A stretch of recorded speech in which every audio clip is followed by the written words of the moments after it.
Good morning Shafi. നമ്മളിപ്പോൾ കുറേ സ്ഥലങ്ങളിലൂടെ സന്ദർശിച്ചു. നമ്മളിപ്പോൾ മൊയിൻ സ്കൂളിലെത്തി. അപ്പോൾ നമ്മൾ പറയുമായിരുന്നു പാലക്കാടിന് ഇനിയും ഒരുപാട് പരിഗണനകൾ വേണ്ടതുണ്ട്. നമ്മുടെ മൊയിൻ സ്കൂളിൻ്റെ കാര്യത്തിൽ എന്താ സംഭവിച്ചു? എനിക്ക് 2 കാര്യങ്ങളിൽ ഷാഫിയിൽ നിന്ന് കാര്യങ്ങൾ അറിയണം. കാര്യം പ്രേക്ഷകർ തെറ്റിദ്ധരിക്കാൻ പാടില്ല. 2 വശവും അല്ലെങ്കിൽ 3 വശവും കേൾക്കണമല്ലോ. ഈ പ്രതിപക്ഷത്തെ MLA ആയതുകൊണ്ടാണോ ഈ പദ്ധതികൾ പലതും നടപ്പിലാക്കാൻ കഴിയാതെ പോകുന്നൊരു സാഹചര്യം ഉണ്ടായത്? ഞാനത് നേരിട്ടങ്ങ് ചോദിക്കുക. അല്ല അരുൺ, ഞാൻ അതിനകത്ത് 2 കാര്യം എനിക്ക് പറയാനുണ്ട്. ഒന്നാമത്തെ കാര്യം, ഇതിനെ സംബന്ധിച്ച് പ്രചരിപ്പിക്കുന്ന ആളുകൾക്കെല്ലാം മനസ്സിലാവാത്തൊരു കാര്യം, അല്ലെങ്കിൽ മനസ്സിലായിട്ടും അംഗീകരിക്കാത്തൊരു കാര്യം, മോയിൻ സ്കൂളിൽ കേരളത്തിലെ ബാക്കി എല്ലാ സ്കൂളുകളിലുള്ള മുഴുവൻ ഫെസിലിറ്റീസും അവിടെ ഉണ്ട്. അവിടെ ഈ ഡിജിറ്റൈസേഷൻ പ്രവർത്തനങ്ങളുടെ പേരിൽ ഒരു ദിവസം പോലും, ഒരു അധ്യയന ദിവസം നമ്മൾ നഷ്ടപ്പെടുത്തിയിട്ടില്ല. ഒരു പരീക്ഷ പോലും അവിടെ മാറ്റിവെക്കേണ്ട ഒരു സാഹചര്യം നമ്മൾ ഉണ്ടാക്കിയിട്ടില്ല. മറ്റെല്ലാ സ്കൂളുകളിലുള്ളതുപോലെ ഒരു പ്രൊജക്ടറും കമ്പ്യൂട്ടറും ലാബും സ്ക്രീനും ബാക്കി എല്ലാ കാര്യങ്ങളും മോയിൻസിലും ഉണ്ട്. അപ്പോൾ ഇതിനകത്ത് ഏറ്റവും പ്രധാനപ്പെട്ട കാര്യം, വേറെ എവിടെയില്ലാത്ത യുണീക്കായിട്ടുള്ളൊരു പ്രൊജക്റ്റ് കൊണ്ടുവരാൻ ഞാൻ ശ്രമിച്ചു.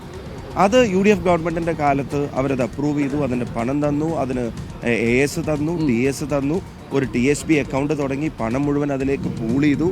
2 അഡീഷണൽ ചീഫ് സെക്രട്ടറിമാർ തലവന്മാരായിട്ട് ഇതിനൊരു high power committee, empowered committee വരെ എടുത്തു. അത് മുന്നോട്ട് പോകാൻ തീരുമാനിച്ചു. അതിൻ്റെ ഭാഗമായിട്ടുള്ള സിവിൽ വർക്ക്സ്, ഇപ്പോൾ അവിടുത്തെ ക്ലാസ് റൂംസ് നോക്കിയാൽ അതൊരു തിയേറ്റർ ടൈപ്പ് ക്ലാസ് റൂംസ് അല്ലെങ്കിൽ ഗാലറി ടൈപ്പ് ക്ലാസ് റൂംസ് വരെ അവിടെയുണ്ട്. അതൊക്കെ ചെയ്ത് വെച്ച ശേഷം ITED സ്കൂളിൽ ഒരു ചേഞ്ച് വന്നു ഗവൺമെൻറ് മാറിയപ്പോൾ. അപ്പോൾ അവർ കളക്ടറേറ്റിലേക്ക് അയച്ച ആദ്യത്തെ കത്ത്, മറ്റെല്ലാ സ്കൂളിലും നടപ്പിലാക്കിയാൽ മതി, മോയിൻസിലും ഇവിടെ പ്രത്യേകിച്ച് ഒരു പ്രൊജക്റ്റ് വേണ്ട എന്നുള്ളതാണ് അവരുടെ നിലപാടുണ്ടായത്. അപ്പോൾ ഈ പ്രൊജക്റ്റിൻ്റെ യുണീക്നെസ് മനസ്സിലാക്കാനോ അതനുസരിച്ച് ഇതൊരു പൈലറ്റ് പ്രൊജക്റ്റായി നടപ്പിലാക്കാനോ, ഇത് ചെയ്താൽ 14,000-ലധികം പെൺകുട്ടികൾ പഠിക്കുന്ന ഒരു സ്ഥാപനത്തിന് കേരളത്തിൽ തന്നെ മാതൃകയായിട്ട് അതിനെ മാറ്റാൻ പറ്റുമെന്ന്. അരുൺ, ഒരു കാര്യം, നമ്മൾ ഓൺലൈൻ ക്ലാസ്സസിനെ സംബന്ധിച്ചോ കോവിഡിനെ സംബന്ധിച്ചോ കുട്ടികൾ സ്കൂളിലേക്ക് വരാത്ത ഒരു കാലം പോലും വിഭാവനം ചെയ്യാത്ത കാലത്ത് തന്നെ ഒരു പനി മൂലം ഒരു കുട്ടി സ്കൂളിൽ വന്നിട്ടില്ലെങ്കിൽ ആ കുട്ടിക്ക് അന്നത്തെ ദിവസത്തെ ക്ലാസ് നഷ്ടപ്പെടരുത് എന്ന് തീരുമാനിച്ചവരാണ്. അങ്ങനെ വരെ വിഭാവനം ചെയ്ത ഒരു പ്രൊജക്റ്റായിരുന്നു അത്. ഇനി ഒരു കാര്യം കൂടെ പെട്ടെന്ന് പറഞ്ഞാൽ നിർത്തിക്കോളാം. ഇത് ഒന്ന്, മറ്റെല്ലാ സ്കൂളിലുള്ള ഒരു ഫെസിലിറ്റിയെ അവിടെ മോയിൻസ് സ്കൂളിൽ നമ്മൾ തടസ്സം വരുത്തിയിട്ടില്ല. രണ്ടാമത്തെ കാര്യം, ഈ പ്രൊജക്റ്റ് ഞാൻ അന്നത്തെ വിദ്യാഭ്യാസ മന്ത്രി രവീന്ദ്ര മാഷുമായിട്ട് സംസാരിക്കുമ്പോഴും ഇപ്പോഴത്തെ വിദ്യാഭ്യാസ മന്ത്രി ശിവൻകുട്ടി മിനിസ്റ്ററുമായിട്ട് സംസാരിക്കുമ്പോഴും അവർ പോലും ഈ പ്രൊജക്റ്റിനെ തള്ളി പറയാൻ തയ്യാറല്ല. ഞാൻ നിയമസഭയിൽ നിരവധി തവണ അത് ഉന്നയിച്ചിട്ട് അവർ പോസിറ്റീവായിട്ടുള്ള മറുപടികളാണ് അവർ പറയേണ്ടി വന്നത്. എന്ന് മാത്രമല്ല, യോഗം വിളിച്ചിട്ട് അവസാനം ഉദ്യോഗസ്ഥരോട് ശിവൻകുട്ടി മിനിസ്റ്റർക്ക് പറയേണ്ടി വന്നു, സർക്കാരിൻ്റെ നയങ്ങൾ തീരുമാനിക്കുന്ന ഉദ്യോഗസ്ഥരല്ല ഞങ്ങളിവിടെ ഉണ്ടത്, നിങ്ങളോട് പറഞ്ഞ കാര്യങ്ങൾ സർക്കാർ എടുക്കുന്ന തീരുമാനങ്ങൾ നടപ്പിലാക്കലാണ് നിങ്ങളുടെ പണി എന്ന് വരെ അദ്ദേഹത്തിന് പറയേണ്ടി വന്നു. എന്നിട്ടെടുത്ത തീരുമാനപ്രകാരം ഒരു ഓർഡറിൽ അത് പെട്ടെന്ന് പുനരാരംഭിക്കാൻ തീരുമാനിച്ചപ്പോൾ ആ ഫയൽ പിന്നെയും ഫിനാൻസിലേക്ക് വിടുക, ചീഫ് ടെക്നിക്കൽ എക്സാമിനർക്ക് വിടുക. CT എന്നോട് നേരിട്ട് പറഞ്ഞത്, ഈ ഫയൽ, ഒരു സ്കൂളിൻ്റെ ഫയൽ എന്തിനാണ് എൻ്റെ ടേബിളിൽ വരുന്നതെന്ന് എനിക്കിപ്പോഴും മനസ്സിലായിട്ടില്ല എന്നുള്ളത് CT എന്നോട് നേരിട്ട് പറഞ്ഞിട്ടുള്ള ഒരു കാര്യമാണ്. അപ്പോൾ അവിടെ ഉദ്യോഗസ്ഥ തലത്തിലുള്ള റെഡ് ടേപ്പിസം ഇതിവിടെ നടപ്പിലാക്കാൻ അനുവദിക്കരുതെന്നൊരു വാശി പലർക്കും ഉണ്ട്. പക്ഷേ ഇപ്പോഴും ഞാനൊരു കാര്യം പറയുന്നു, അത് it's not a close chapter. അതിനെ ഫയലിൽ ഇപ്പോൾ അവസാനം ഗവൺമെൻറ് ഉത്തരവിട്ടത് ഇത് വേണം എന്നുള്ള ആഗ്രഹത്തിൽ തന്നെയാണ്. എന്നിട്ട് അതിൻ്റെ ഫയൽ ഇപ്പോൾ ലാസ്റ്റ് ക്ലാരിഫിക്കേഷൻ, ഫിനാൻസിലെ ഈ ഡിലേയുടെ പേരിലുള്ള വല്ല ഫൈനോ പണിഷ്മെന്റോ തിരിച്ചു വന്നാൽ അവിടെ ഒരു, എനിക്ക് തോന്നുന്നു, വെറും 2 ചില്ലറി അങ്ങനെ എന്തൊക്കെ ചെലവഴിക്കാൻ പറ്റിയിട്ടുള്ളൂ. മൊത്തം നമ്മൾ 8 കോടി രൂപയോളം ചെലവ് വരുന്നൊരു പ്രൊജക്റ്റ് ആയിരുന്നു. പക്ഷേ സിവിൽ വർക്ക്സ് മാത്രമേ നമുക്ക് മുന്നോട്ട് കൊണ്ടുപോകാൻ. ഡിജിറ്റൽ ആയിട്ടുള്ള കാര്യങ്ങൾക്ക് നമ്മൾ ഫണ്ടുണ്ടെന്നേ, ഫണ്ട് മുഴുവൻ എനിക്ക് ഏറ്റവും വലിയ വിഷമം എന്താണെന്നറിയോ? ഞാൻ ഈ പ്രൊജക്റ്റിനെ സംബന്ധിച്ച് നമ്മുടെ സച്ചിൻ തെണ്ടുൽക്കർ എന്ന രാജ്യസഭാ MP-യാണ്.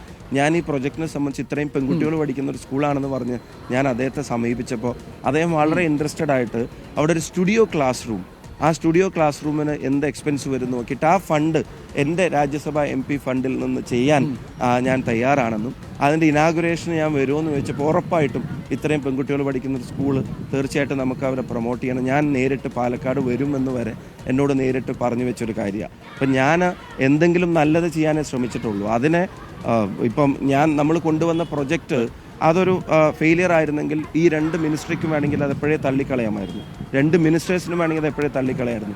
ഞാൻ അസംബ്ലിയിൽ ഇത് അവതരിപ്പിക്കുന്നത് കേട്ടിട്ട് അന്നത്തെ ധനകാര്യമന്ത്രി തോമസ് ഐസക്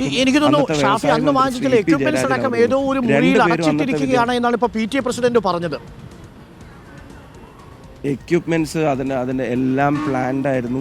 എക്യുപ്മെൻറ്റ്സ് വന്നു, നമ്മൾ പലതരത്തിലുള്ള വെറ്റിംഗ് നടത്തി, വ്യവസായ വകുപ്പ് വെറ്റ് ചെയ്തു, അവരുടെ IT ഡിപ്പാർട്ട്മെൻറ്റ് വെറ്റ് ചെയ്തു, എല്ലാവരും വെറ്റ് ചെയ്തിട്ട് ഇതൊരു യുണീക്ക് പ്രൊജക്റ്റാണ്, ഇതുമായിട്ട് മുന്നോട്ട് പോകണം എന്ന് പറയുമ്പോൾ ഒരു ഉദാഹരണം, ഒരു മലയാള കവിത മനോഹരമായിട്ട് പാടുന്ന ഒരു ടീച്ചർ ഉണ്ടെങ്കിൽ ആ ടീച്ചർ സ്റ്റുഡിയോ ക്ലാസ് റൂമിൽ വെച്ചിട്ട് ആ കവിത കുട്ടികളെ പഠിപ്പിക്കുമ്പോൾ ആ ക്ലാസ്സസ് ഓട്ടോമാറ്റിക്കലി റെക്കോർഡഡ് ആയിട്ട്, അല്ലെങ്കിൽ മാത്സിൽ ഏറ്റവും പ്രയാസപ്പെട്ട ഒരു ഭാഗം ഒരു ദിവസം ടീച്ചർ പഠിപ്പിക്കുകയാണെങ്കിൽ അന്ന് സ്റ്റുഡിയോ ക്ലാസ് റൂം ആ ക്ലാസ് ബുക്ക് ചെയ്ത് കഴിഞ്ഞാൽ അവർക്കത് ആ ക്ലാസ്സസ് അവിടെ റെക്കോർഡഡ് ആണ്. കുട്ടിക്ക് വീണ്ടും വീട്ടിലേക്ക് വന്നിട്ട് വീണ്ടും അത് റിവൈസ് ചെയ്ത് നോക്കാൻ, ആ ക്ലാസ്സിലൂടെ ഒന്നും കൂടെ കടന്നു പോകാൻ. അതുപോലെ തന്നെ അവിടെ നമ്മൾ ഹബ്ബാക്കിയിട്ട് പാലക്കാട്ടെ മറ്റ് സ്കൂളുകളിലേക്ക് പോലും അതിൻ്റെ ഡിജിറ്റൽ സൗകര്യങ്ങൾ ഉപയോഗപ്പെടുത്താൻ കഴിയാവുന്ന തരത്തിൽ വളരെ ബ്രോഡായിട്ട്. ഞാനൊരു കാര്യം പറയും, ഈ പ്രൊജക്റ്റ് വിഭാവനം ചെയ്ത ആൾ UDF ഗവൺമെൻറ്റിൻ്റെ കാലത്ത് ITH സ്കൂളിൽ നിന്ന് അദ്ദേഹത്തെ മാറ്റി, LDF വന്നപ്പോൾ അദ്ദേഹത്തെ മാറ്റി. പക്ഷേ അദ്ദേഹത്തിൻ്റെ ഇടപെടലാണ് ഇപ്പോൾ തദ്ദേശ സ്വയംഭരണ വകുപ്പിലെ ഓൺലൈൻ ആപ്ലിക്കേഷൻസ് ഉണ്ടാക്കുന്നത്. മുഖ്യമന്ത്രി തന്നെ നേരിട്ട് നേതൃത്വം നൽകുന്ന നോർക്ക വകുപ്പിലെ IT ഇടപെടലുകളിലൊക്കെ ആ പ്രൊജക്റ്റ് ഉണ്ടാക്കിയ ആളെയാണ് ഇവർ ഉപയോഗിക്കുന്നത്. അപ്പോൾ ഇത് അന്നത്തെ ITH സ്കൂളിൻ്റെ തലപ്പത്തിരുന്ന ചിലരുടെ ചെറിയ മനസ്സിൻ്റെ മാത്രം ഇരയായിട്ട് ഡിലേ ആയിപ്പോയൊരു പ്രൊജക്റ്റാണ്. ഞങ്ങളത് ഉപേക്ഷിച്ചിട്ടില്ല. ഇപ്പോൾ അവസാനത്തെ ഫയലും പോസിറ്റീവായിട്ടാണ്. ഈ ഫയൽ ഇപ്പോൾ ആരുടെ ടേബിളിലാണുള്ളത്? ഇപ്പോൾ ഫിനാൻസിൽ നിന്നും CTയിൽ നിന്നും ഫയൽ വന്നിട്ട് ജനറൽ എഡ്യൂക്കേഷനിലേക്ക് വരികയാണ്. ജനറൽ എഡ്യൂക്കേഷനിലാണ് ഇനിയിപ്പോൾ അതിൽ തീരുമാനം എടുക്കേണ്ടത്. ആ തീരുമാനം നെഗറ്റീവ് ആവാൻ സാധ്യതയില്ല. കാരണം ജനറൽ എഡ്യൂക്കേഷൻ മന്ത്രിയുടെ ഉൾപ്പെടെ വിദ്യാഭ്യാസ മന്ത്രി ഇടപെട്ടാൽ ആ ഫയൽ ഇനി നമുക്ക് കുറച്ചുകൂടി വേഗത്തിൽ ഇംപ്ലിമെന്റ് ചെയ്യാൻ പറ്റും.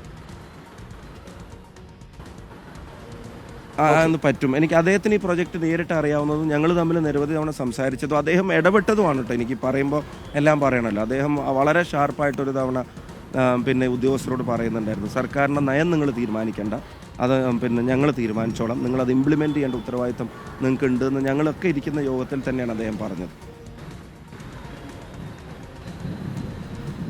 മെഡിക്കൽ കോളേജിനെ സംബന്ധിച്ച് ഒരു കാര്യം കൂടി, നമ്മൾ ടൗൺ ഹാൾ വിശദമായിട്ട് കണ്ടു, നേരത്തെ റിപ്പോർട്ട് ചെയ്തതാണ്, ഇന്നും കൂടി ഒരുമിച്ച് കണ്ടു. ഞാൻ ടൗൺ ഹാളിൻ്റെ കാര്യം ഒന്ന് ചോദിച്ചോട്ടെ. ടൗൺ ഹാളിൻ്റെ കാര്യത്തിൽ C. കൃഷ്ണകുമാർ പറഞ്ഞത് ആ പദ്ധതി താങ്കളുടെ ഫണ്ടിൽ തദ്ദേശ വകുപ്പിനെ ഈ നഗരസഭയെ പങ്കെടുപ്പിക്കാതെ താങ്കൾ തന്നെ അതിൻ്റെ ഇന്നോവേഷൻ മാനേജ് ചെയ്തതുകൊണ്ടാണ് അങ്ങനെ പറ്റിയത്. 2-2.5 കോടി ചിലവാക്കി, ഒന്നും നടക്കാതെ പോയി എന്നുള്ളതാണ്. അത് നഗരസഭയ്ക്ക് കൈമാറുകയാണെങ്കിൽ അവർ പണിയെടുത്തോളാം എന്നാണ് C. കൃഷ്ണകുമാർ അല്പസമയം മുമ്പ് പറഞ്ഞത്. ഇനി അതിലെന്താണ് ചെയ്യാൻ കഴിയുക നമുക്ക് ഈ ടൗൺ ഹാളിൻ്റെ കാര്യത്തിൽ? അദ്ദേഹം ഞാൻ പറഞ്ഞു, ഒരു സ്ഥാനാർത്ഥി മാത്രമല്ലല്ലോ, ഒരു നഗരസഭയുടെ വൈസ് ചെയർമാൻ ആയിരുന്ന ഒരാളല്ലേ, ഒരു നിയമസഭാ തെരഞ്ഞെടുപ്പിൽ മത്സരിക്കുന്ന ഒരാളല്ലേ, ഒരു മിനിമം അണ്ടർസ്റ്റാൻഡിങ് ഇത്തരം കാര്യങ്ങളെ സംബന്ധിച്ച് വേണ്ടേ? ഡോക്ടർ അരുൺ കുമാറിന് അറിഞ്ഞൂടെ കേരളത്തിൽ ഏതെങ്കിലും MLAക്ക് ഇംപ്ലിമെൻറ്റിംഗ് ഏജൻസി ഉണ്ടോ? കേരളത്തിൽ ഏതെങ്കിലും MLAക്ക് ഏതെങ്കിലും ലോക്കൽ സെൽഫ് എഞ്ചിനീയറിങ്ങിൻ്റെ അല്ലാതെ വേറെ ഏതെങ്കിലും ഡിപ്പാർട്ട്മെൻ്റ് ഉണ്ടോ? ഞങ്ങൾക്കൊരു വർക്ക് പ്രപ്പോസ് ചെയ്യാനല്ലേ അരുൺ സാധിക്കുകയുള്ളൂ. ഞങ്ങൾക്ക് സ്വമേധയാ ഒരു കാര്യത്തിൻ്റെ കസ്റ്റഡിയിൽ എടുത്തിട്ട് ഞങ്ങൾക്കൊരു വികസന പ്രവർത്തനം നടപ്പിലാക്കാൻ സാധിക്കുമോ? ഇല്ല. ഞങ്ങൾക്ക് നഗരസഭയ്ക്ക് പണം അനുവദിക്കാം, ഞങ്ങൾക്ക് പഞ്ചായത്തിന് പണം അനുവദിക്കാം, ഞങ്ങൾക്ക് വിദ്യാഭ്യാസ വകുപ്പിന് പണം അനുവദിക്കാം. നഗരസഭയ്ക്ക് അനുവദിച്ച പണത്തിൻ്റെ ഇംപ്ലിമെൻറ്റേഷൻ ഏജൻസിയെ തീരുമാനിച്ച് ആ നിർമ്മാണ പ്രവർത്തനങ്ങൾക്ക് നേതൃത്വം നൽകുന്നതും അത് മോണിറ്റർ ചെയ്യുന്നതും നഗരസഭാ എഞ്ചിനീയറിംഗ് വിഭാഗമാണ്. കേരളത്തിൽ ഒരു MLAക്കും സ്വന്തമായി എഞ്ചിനീയറിംഗ് വിഭാഗം ഇല്ല. ഞങ്ങൾക്കൊരു സാധനം കസ്റ്റഡിയിൽ വെച്ചിട്ട് ഇത് എൻ്റെയാണ്, ഇതിൽ വേറെ ആരും തൊടണ്ടെന്ന് പറയാനുള്ള ഒരു പിന്നെ സംവിധാനവും കേരളത്തിൽ ഒരു MLAക്കും ഇല്ല. ഒന്നല്ലെങ്കിൽ ജില്ലാ പഞ്ചായത്തിൻ്റെ എഞ്ചിനീയറിംഗ് വിഭാഗത്തെ, അതല്ലെങ്കിൽ നഗരസഭയുടെ എഞ്ചിനീയറിംഗ് വിഭാഗത്തെ, ചില വർക്കുകൾ ബ്ലോക്ക് പഞ്ചായത്തിൻ്റെ വഴി. ആ എഞ്ചിനീയറിംഗ് വിഭാഗമുള്ള സംവിധാനങ്ങളെ വെച്ചിട്ട് ഞങ്ങൾക്കൊരു വർക്ക് നടത്താൻ പറ്റുള്ളൂ. ഈ ടൗൺ ഹാളിൻ്റെ നവീകരണത്തിന് വേണ്ടി അതിങ്ങനെ പിന്നെ തകർന്നു വീണുകൊണ്ടിരുന്ന, അല്ലെങ്കിൽ മേലിൽ നിന്ന് സാധനങ്ങൾ ആളുകളുടെ തലയിൽ വീഴുമായിരുന്ന ഒരവസ്ഥയിൽ ചോർന്നൊലിച്ചിരുന്ന ഒരു ടൗൺ ഹാളിനെ നവീകരിക്കാൻ ഇത്ര കോടി രൂപ നഗരസഭയ്ക്ക് അനുവദിച്ചിട്ട് ഞങ്ങളെ അതിൽ തൊടാൻ അനുവദിക്കുന്നില്ല എന്ന് പറയുമ്പോൾ ഒരു ചോദ്യം അരുൺകുമാർ അപ്പം തന്നെ ചോദിക്കണ്ടേ? അതിൻ്റെ തൊട്ടപ്പുറത്ത് MLA തൊടാത്ത ഒരു സ്കെൽട്ടൺ ടൗൺ ഹാൾ അനക്സ് എന്ന പേരിൽ നിൽക്കുന്നുണ്ടല്ലോ. ആ അനക്സ് പൂർത്തീകരിക്കുന്ന കാര്യത്തിൽ ആ സ്ഥാനാർത്ഥിക്കോ അവരുടെ നഗരസഭാ ഭരണത്തിനോ എന്താണ് തടസ്സമായി നിന്നത്? ഞാൻ തടസ്സമായിരുന്നു. ഒരു രൂപ പോലും നമ്മൾ അതിനകത്തേക്കല്ല അനുവദിച്ചത്, ടൗൺ ഹാളിലേക്കല്ലേ. അപ്പോൾ ഇതിൻ്റെ ഒരു പ്രശ്നം അറിയോ? ഈ കോൺട്രാക്ടർക്ക് നഗരസഭയുടെ മറ്റു വർക്ക് എടുത്തതിൻ്റെ പൈസ വരെ കൊടുക്കാനാണ്. ഈ വർക്കിന് ഗവൺമെൻറ് കൊടുത്ത അഡ്വാൻസ് പോലും അയാൾ നഗരസഭയുടെ മറ്റു വർക്കുകൾക്ക് ഉപയോഗിച്ചിട്ട് ഈ വർക്ക് കംപ്ലീറ്റ് ആവാതെ കാത്തിരിക്കുക. ഇനിയും വേണമെങ്കിൽ പണം തരാമെന്ന്, അത് വർക്ക് കംപ്ലീറ്റ് ചെയ്യാൻ ഇനിയും വേണമെങ്കിൽ MLA ഫണ്ടിൽ തന്നെ പണം അനുവദിക്കാമെന്ന് ഞങ്ങൾ അവിടെ നിന്ന് നടത്തിയ റിവ്യൂ യോഗത്തിൽ ഇപ്പോഴത്തെ നഗരസഭാ വൈസ് ചെയർമാൻ ഉൾപ്പെടെയുള്ള ആളുകളുടെ മുമ്പിൽ ഞങ്ങൾ പറഞ്ഞതാണ്. അടുത്ത വർഷത്തെ ഫണ്ട് നീക്കി, പക്ഷെ കൊടുത്ത പണം ചെലവഴിക്കണ്ടേ? എഞ്ചിനീയറിംഗ് വിഭാഗം, നഗരസഭയുടെ എഞ്ചിനീയറിംഗ് വിഭാഗം MLA-യുടെ കസ്റ്റഡിയിലാണോ? അപ്പോഴും പ്രസക്തമായ ചോദ്യം. തൊട്ടപ്പുറത്തല്ലേ ടൗൺ ഹാൾ അനക്സ് നിൽക്കുന്നത്? അതിന്റെ നിർമ്മാണത്തിന് MLA-യുടെ ഫണ്ട് അല്ലല്ലോ. ഒരു MLA-ക്ക് കേരളത്തിൽ ചെയ്യാൻ കഴിയാവുന്നത് എന്താ? ഒരു പ്രപ്പോസലിന് ഫണ്ട് അനുവദിക്കുക, അത് ഫോളോ അപ്പ് ചെയ്യാം. പക്ഷെ ഇംപ്ലിമെന്റിംഗ് ഏജൻസി, അതിന്റെ എഞ്ചിനീയറിംഗ് വിഭാഗം, മോണിറ്ററിംഗ് എഞ്ചിനീയറിംഗ് വിഭാഗം, അത് MLA-ക്ക് സ്വന്തമായിട്ടുണ്ടോ? MLA-ക്ക് AE ഉണ്ടോ? MLA-ക്ക് AXE ഉണ്ടോ? MLA-ക്ക് E ഉണ്ടോ? അത് ഈ സ്ഥാപനങ്ങൾക്കേ ഉള്ളൂ. അതപ്പോൾ അത് അറിഞ്ഞിട്ടും എന്നെ ഒന്ന് കുറ്റം പറയാം, അല്ലെങ്കിൽ അത് എൻ്റെ തലയിൽ ചാരാം. അങ്ങനെയാണെങ്കിൽ ഇവിടുത്തെ ഒലവക്കോട്ടെ കംഫർട്ട് സ്റ്റേഷൻ പണി പൂർത്തിയാവാത്ത എന്താ? സുൽത്താൻപേട്ടയിലെ ഷോപ്പിംഗ് കോംപ്ലക്സ് പണി പൂർത്തിയാവാത്ത എന്താ? MP VK ശ്രീകണ്ഠൻ കൊടുത്ത ഫണ്ടിൽ നിന്ന് ടെർമിനൽ പൂർത്തീകരിച്ച് കഴിഞ്ഞ ആ മുനിസിപ്പൽ ബസ് സ്റ്റാൻഡിൽ ഒരു ടോയ്ലറ്റ് നിർമ്മിച്ചു കൊടുക്കാത്തത് എന്താ? നിങ്ങൾ മാങ്കാവിൽ പിന്നെ വഴിയിലേക്ക് പോകുമ്പോൾ അവിടെയുള്ള മുനിസിപ്പാലിറ്റിയുടെ ബിൽഡിംഗ് പണി തീരാത്ത എന്താ? ഇനി ഒന്നും വേണ്ട, 50 കോടി രൂപ ഈ ജില്ലയ്ക്ക് അനുവദിച്ച മുനിസിപ്പൽ സ്റ്റേഡിയത്തിന് അത് ഞങ്ങളുടെ ബസ് ഇന്ന് വൈകുന്നേരം ഓടിയാലും പ്രശ്നം പരിഹരിക്കത്തില്ലെന്ന് തോന്നുന്നു. ഒരു കാര്യം ഷാഫിയുടെ ഫണ്ട് ഉപയോഗിച്ച്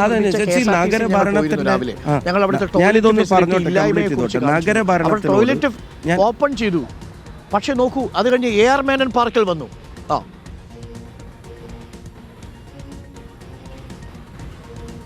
ഇത് എന്നോടാണോ ഇപ്പോൾ? പറഞ്ഞോളൂ.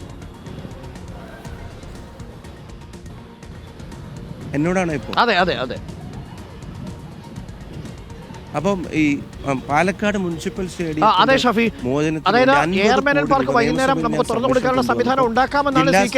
ഇവിടെ അനുവദിക്കാമെന്ന് അവർ പറഞ്ഞിട്ട്, ആ പറഞ്ഞതിനൊരു NOC പോലും ഈ നഗരഭരണം ഇതുവരെ കൊടുത്തിട്ടില്ല.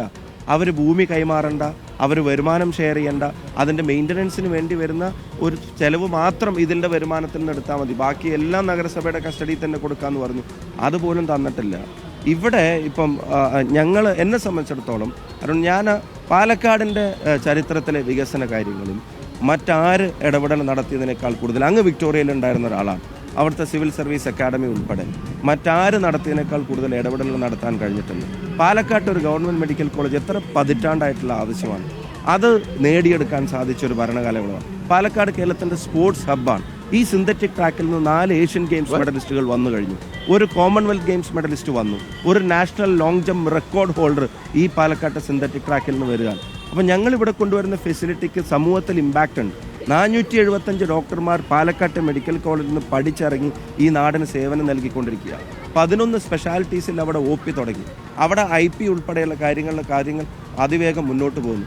ഇതിനോടൊക്കെ ഇച്ചിരിയും കൂടെ താല്പര്യം ഉമ്മൻചാണ്ടി സാറിൻ്റെ പോലത്തെ ഒരു ഗവൺമെൻറ് ഉണ്ടായിരുന്നെങ്കിൽ, അതുപോലെ പാലക്കാടിനോട് താല്പര്യമുള്ളൊരു ഗവൺമെൻറ് ഉണ്ടായിരുന്നെങ്കിൽ ഈ പറയുന്ന കാര്യങ്ങളൊക്കെ ഇതിനകം പൂർണ്ണതയിലെത്തിയിട്ടുണ്ടാവുമായിരുന്നു. സെയിങ് ദാറ്റ് ഇപ്പോഴും മറ്റാരേക്കാൾ കൂടുതൽ കാര്യങ്ങൾ പാലക്കാടിന് വേണ്ടി ചെയ്തിട്ടുണ്ട്. ആ കാര്യങ്ങൾ പൂർണ്ണതയിൽ എത്തിക്കും. അതിന് രാഹുൽ മാങ്കൂട്ടത്തിൽ എന്ന സ്ഥാനാർത്ഥി പാലക്കാടിന് ഗുണം ചെയ്യും. 26-ലെ ഭരണമാറ്റവും പാലക്കാടിന്റെ സുവർണ്ണകാലം വീണ്ടും കൊണ്ടുവരികയും ചെയ്യും. Thank you Shafi. തിരക്കിനിടയിലും ഷാഫി നമ്മുടെ വാർത്ത കണ്ട് പ്രതികരിച്ചതിന്